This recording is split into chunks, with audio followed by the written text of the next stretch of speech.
Esse vídeo é uma continuação do vídeo anterior, então se você não assistiu, volta lá, tá? Tô até ainda com a mesma roupinha porque eu tô gravando em seguida. Mas sejam todos bem-vindos, eu sou Ana Freire, sou psicóloga e aqui é o nosso lugarzinho para falar sobre saúde mental, autocuidado e muitos outros assuntos. Como eu disse, esse aqui é a continuação do vídeo anterior, então a gente vai continuar falando sobre a terapia. No próximo vídeo eu vou falar sobre psicólogo, né, o profissional. Mas aqui eu quero continuar sobre esse assunto porque tem um aspecto que eu não falei e eu quis fazer um vídeo só sobre isso, que é sobre a duração e o processo de alta, né? Então, como é que isso funciona na terapia? Leve em consideração o que eu falei no vídeo anterior, que isso varia de abordagem para abordagem, né? Que geralmente cada psicólogo vai ter uma condução diferente. Mas eu vou falar de um modo geral daquilo que geralmente acontece. Então, em relação à duração, até por questões éticas, não podemos prever quanto tempo vai durar o processo terapêutico, tá? Existem estruturas, existem projetos de intervenções que são curtas, né? Que são pensadas a médio, a curto prazo, com uma sessão, 2 sessões, mas são coisas bem específicas, tá? Mas o que eu tô falando aqui é da terapia a longo prazo.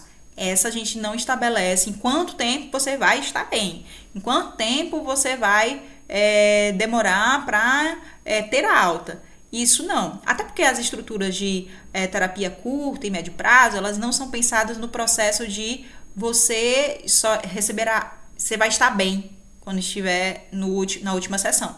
Ela é uma outra estrutura, é um outro tipo de pensamento do que vai balizar ali. São questões mais específicas. Voltando para a terapia de longo prazo, a gente nunca vai garantir essa duração porque existem muitos fatores que influenciam o processo terapêutico. Então, imagina a questão de quantas demandas envolvem, né? Se é uma demanda específica ou são várias demandas, ou não tem uma demanda de forma clara e isso vai sendo meio que destrinchado no meio do processo terapêutico.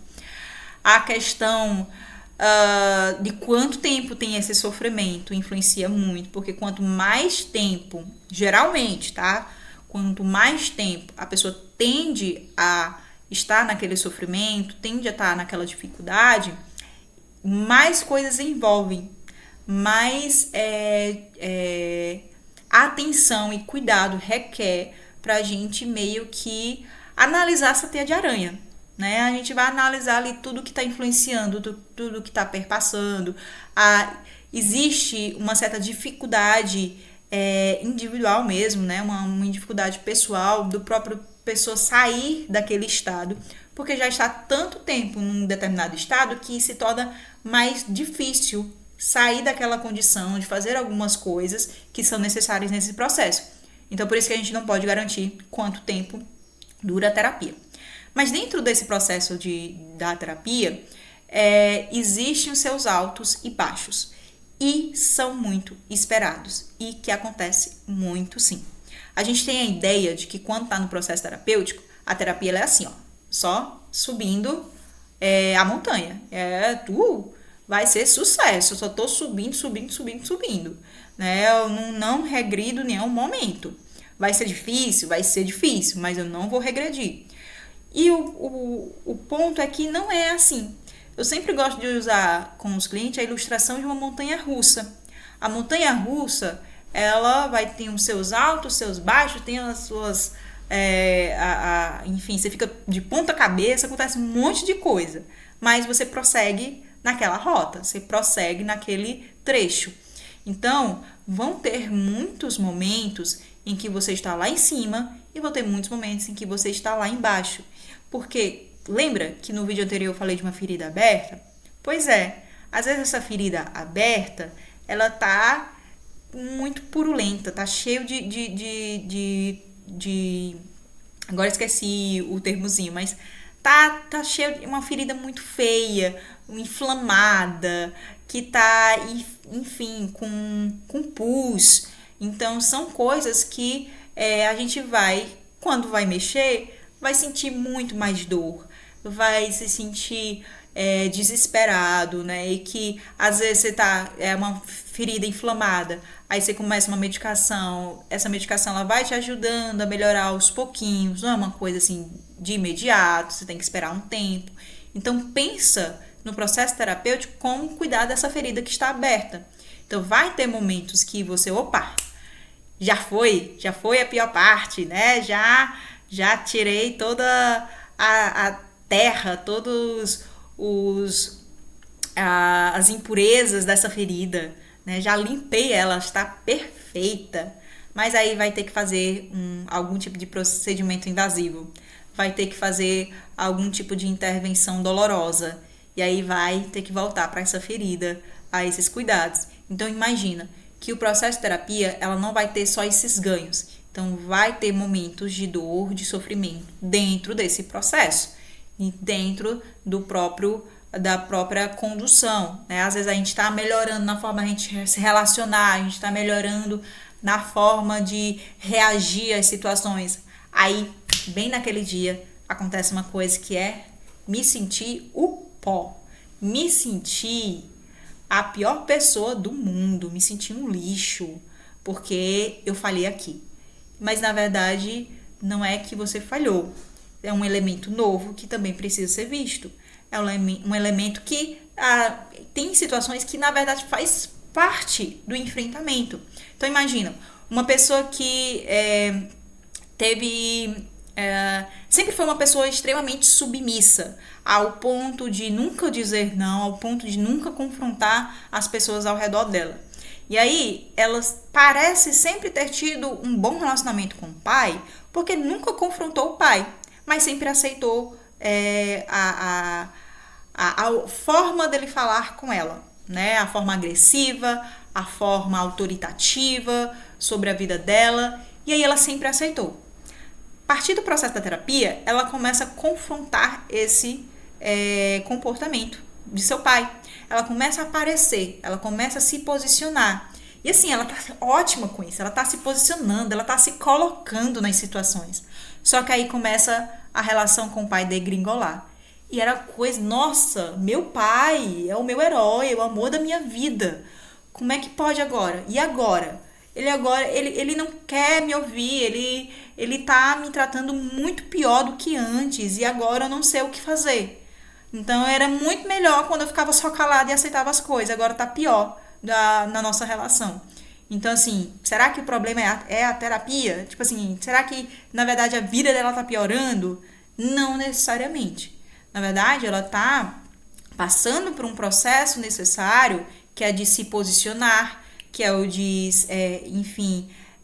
dar vazão para os sentimentos dela, né? Dar espaço para ela aparecer também, mas que isso também tem um custo, que nem sempre é um custo agradável, que às vezes vai entrar diretamente em conflito com algo que é importante para ela, mas que nenhum psicólogo vai dar garantia de que vai dar certo. Nenhum psicólogo vai garantir que o relacionamento com esse pai vai de fato melhorar. Pode ser que seja só ladeira abaixo, pode ser que em algum momento isso, deteriorize ao ponto de separar, de cortar laços com o pai. Ou não, pode ser que o pai ele tome consciência do comportamento dele, tome consciência da relação que ele está perdendo e queira resgatar isso, mas o psicólogo não pode garantir. E o paciente, ele precisa estar ciente de que nem todo aquele sofrimento que possa vir a partir dos processos de intervenções, a partir da mudança de comportamento, é um significado de que você está falhando, de que você está fracassando. Na verdade, pode ser o oposto. Pode indicar que você está se direcionando de uma forma que é mais coerente com aquilo que você quer, que é mais condizente com a vida que você deseja. Então, tem que levar isso também em consideração. E aí a gente passa por esse processo.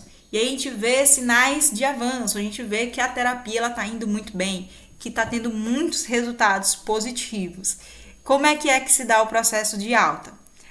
Muitas vezes as pessoas acham que o processo de alta é tipo assim, teve a última sessão, você não sabia que era a última sessão, você foi pra sessão, o psicólogo está ótimo, tá maravilhoso, tá alta, acabou-se, pode ir, vai-te embora. Não é assim o processo terapêutico. Pelo menos não é assim que eu faço. Eu vou explicar como é que eu faço, como eu já vi de outros colegas relatando como é que faz, e aí então vou trazer como é que geralmente se é feito no meio, né? De como é que é conduzido. Primeiro, esses sinais de avanço não é no primeiro sinal de melhora, não é no primeiro sinal de autonomia do cliente que ele já vai para alta, tá? São vários sinais, a gente tem que ver várias coisas que vão melhorando. Então não é porque você agora conseguiu conversar com a sua mãe, com seu pai, que pronto, já está resolvido, agora você vai, não precisa mais de terapia. Não. Como é que isso atinge, a forma que seu pai responde você, como é que isso te atinge? Como é que você se sente diante disso? E aí nas suas outras relações, como é que isso está sendo afetado? Como é que está no seu trabalho, na faculdade? Então, a gente vai avaliando nos outros âmbitos da vida da pessoa, como é que isso vai acontecendo e vendo essas melhoras. À medida que isso vai percebendo, aí a gente vai entrar nesse processo de alta que não é simplesmente acabou a sessão naquele dia. Tem um espaçamento.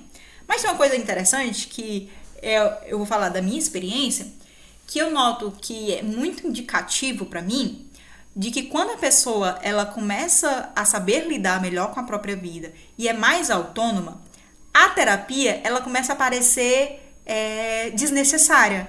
Então, eu me sinto extremamente inútil nas últimas sessões, quando os pacientes começam a trazer como é que eles resolveram a vida, como é que tá tudo andando. É meio que a sessão ela se torna mais um espaço para você dar o seu checklist, né? Dizer, eu fiz isso, aquilo, deu assim, deu muito errado nisso, mas eu consegui lidar dessa forma, fiquei mal naquele momento, mas depois eu já me entendi, já me resolvi. E aí você começa a ver que é como se as sessões seguintes elas se tornassem só o checklist de como a pessoa ela está se tornando mais autônoma, mais responsável, mais independente dentro das próprias demandas. Então é bem interessante como é que isso vai acontecendo. O paciente percebe, o psicólogo percebe, e aí nessa relação é que vai se construindo o processo de alta. Que, de novo, eu vou falar aqui como é que eu faço, como é que eu já vi alguns relatos de alguns colegas, mas eu não estou falando aqui por todos os psicólogos. O que geralmente acontece? À medida que vai se vendo, né, percebendo esses ganhos, a gente começa a espaçar as sessões. Então, a sessão que era semanal, ela passa a ser quinzenal. E aí vai observando como é que fica esse espaçamento, né? Como é que o paciente responde. Respondeu bem, do quinzenal, vai para o mensal. Respondeu mal, né? Tipo assim, não deu, foi um desastre. E aí esse desastre vai ser avaliado de como é que foi, do que se era esperado, se não era, o que aconteceu ali. Aí ou a gente permanece no quinzenal ou volta pro semanal. Então veja, é sempre uma participação, uma ação colaborativa do psicólogo com o cliente. E aí do quinzenal passou pro mensal. Do mensal é meio que uma avaliação para saber se o paciente está respondendo bem sem a terapia. E se o paciente responde bem sem a terapia, aí do mensal já é a alta. Ou faz uma nova sessão para checar de novo, né? Só para ter ali, tirar suas dúvidas. Ou se tiver todo um regresso, aí volta para o quinzenal, volta para o semanal, a partir de cada caso. Então veja que é sempre de forma gradual, conversada e estabelecida entre ambos. E aí, por que isso acontece? Porque geralmente a pessoa, quando a pessoa começa a fazer o processo de terapia, há alguns casos, a pessoa não consegue se enxergar sem a terapia. Então esse processo de alta acaba sendo muito angustiante. Então precisa ser gradual para que não seja um baque para a pessoa, né? Porque ela não se sente ainda segura o suficiente para seguir com a vida sem a terapia. Então é um processo que tenha visa esse cuidado com o próprio indivíduo, né? Patrícia, mas e se o paciente quiser continuar mesmo se estiver tudo bem resolvido? Aí geralmente a gente continua. Tipo assim, acho que eu não lembro de nenhum caso de um paciente que eu dei alta que quis continuar fazendo a terapia só por fazer, né? Às vezes realmente você sente que a terapia ela acaba se tornando inútil no sentido que os assuntos eles são muito eu relato o que eu fiz, eu relato eu relato o que aconteceu, eu relato o que eu fiz, no que deu, e aí meio que não tem o que eu intervir, não tem o que eu falar. Já tá ali bem encaminhado, bem andado. Então, dificilmente, no meu histórico de atendimento, não tive nenhum paciente que quis continuar mesmo depois do processo de alta. Pode acontecer de o paciente retornar. E aí é outra coisa, já é uma outra, tipo assim, é como se fosse uma nova terapia, ou fazer uma sessão pontual sobre uma coisa ali que surgiu de imediato, sei lá, aconteceu de ter perdido alguém, de ter terminado um relacionamento, de ter perdido o emprego. Então são situações mais pontuais que pode acontecer esse retorno. Mas tá tudo bem, tô bem resolvida, a pessoa continuar a terapia. Pode ser que funcione, a pessoa conversando com o seu psicólogo queira continuar, mas geralmente isso não acontece, pelo menos comigo não aconteceu.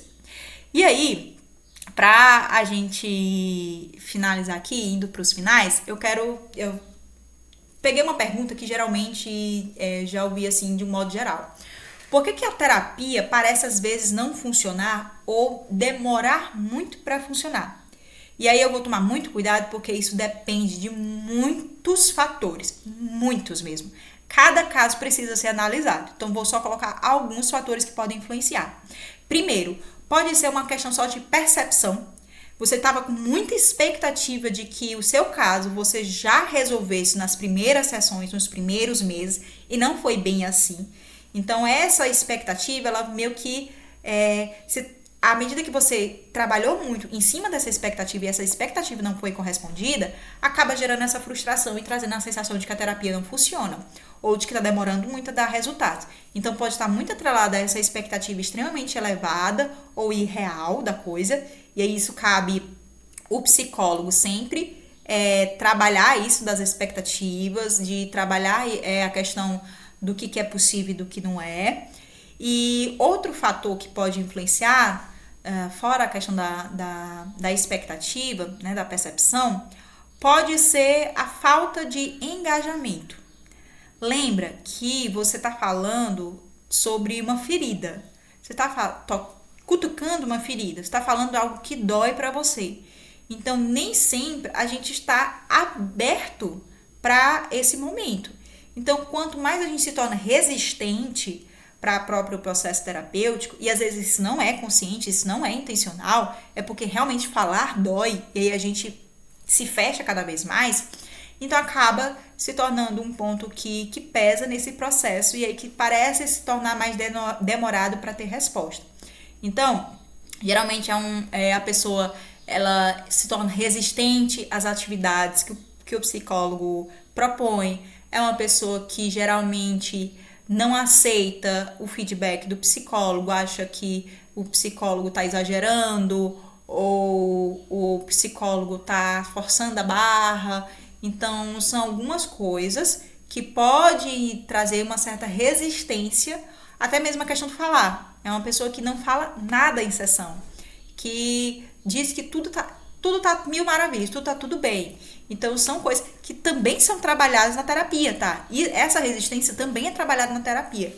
Mas que a gente vale lembrar que talvez seja por causa da resistência que tem demorado mais para responder, de ver efeitos e tudo mais. A ideia de que, na verdade, é o psicólogo quem resolve o seu problema, não é você, né? Tipo assim, você não precisa fazer nada, tudo é do papel do psicólogo. E existe muito um envolvimento e engajamento do paciente para que tenha resultados, para que tenha um lado positivo, né, para que haja resolução ali do que está sendo proposto, tá? Então, esse também é algo que pesa. E pode ser que o problema esteja no psicólogo que não está sabendo conduzir o seu caso, que não tem ferramentas, não tem capacitação para a sua demanda em específico. Enfim, você vê uma certa dificuldade na forma de conduzir o seu caso. Isso também deve ser levado em consideração. Então, por isso que é importante a gente avaliar como é que, de você fazer essa autoanálise, como é que está a sua condução. Se você se sente à vontade com o seu psicólogo, então se o vínculo terapêutico está extremamente fortalecido, ao ponto de o que você... Aí eu vou falar isso aqui que eu já ia esquecendo. Se você sente que seu processo terapêutico não está andando, ou de que você se sente meia incomodada com a terapia, fale pro seu psicólogo, tá? Traga para ele. O vínculo terapêutico, ele tem que ser fortalecido o suficiente para que você possa dizer para ele, e eu vou falar isso de pessoal, porque eu fiz isso com o meu psicólogo, tá? De olhar pra cara dele e dizer assim, você tem maior cara de sono. Toda vez que eu te olho, parece que você tá dormindo. Tá? Então, tipo assim, se você ter essa liberdade pra falar isso. E ele vai aceitar isso com responsabilidade. Ele vai entender que isso não é sobre ele, e sim sobre mim. Né? Então, entenda isso. De você observar, de você tá incomodado com alguma coisa, tem alguma coisa que não tá fluindo, fale pro seu psicólogo. Diga que não está sendo como você esperava, de que você não tá, a postura do seu psicólogo não é uma postura que você esperava. Então, traga isso para a própria terapia, que isso também vai ser trabalhado. Então, isso é muito importante. Voltando para a pergunta, fora esses elementos, você tem que levar em consideração o que eu falei no vídeo anterior, a própria didática, a própria abordagem, se é uma abordagem que funciona para você ou não. Né? Então, pode ser uma abordagem que para você não está se encaixando com o que você esperava, com a forma como conduz a sua vida e tudo mais. Você deve perceber também, é fundamental que você perceba o seu contexto, a sua rotina. Né? Às vezes a terapia não funciona porque tem muitos elementos do seu contexto que prejudicam nessa relação. Por exemplo, o horário que você vai para a terapia, seja ela online ou presencial, é sempre o resto do horário do seu dia. Então você vai para a terapia 10 horas da noite, você tá cansado, tá fadigado, tá extremamente sonolento, e aí o processo de terapia não vai andar. Ou você vai para um horário mais estressante do seu dia, o horário do almoço. E aí é o pior horário porque tem várias coisas que influenciam e você não consegue fazer de forma adequada a sua terapia. Você faz online, aí o ambiente onde você tá é toda hora interrompendo, é toda hora, assim, prestando atenção se alguém tá te ouvindo. Então são muitos fatores que influenciam o processo terapêutico e essa sensação de que não tá fluindo. Então avalie o seu contexto. Seja terapia presencial ou online. Avalie o seu contexto, a sua rotina, para saber se também não está prejudicando no andamento desse processo, tá bom? Poderia falar muito mais coisas, não cabe, não quero me estender mais, mas se tiver mais alguma coisa que você queira comentar, contribuir com a nossa conversa, deixa aqui nos comentários e a gente se vê no próximo vídeo. Até mais, tchau, tchau!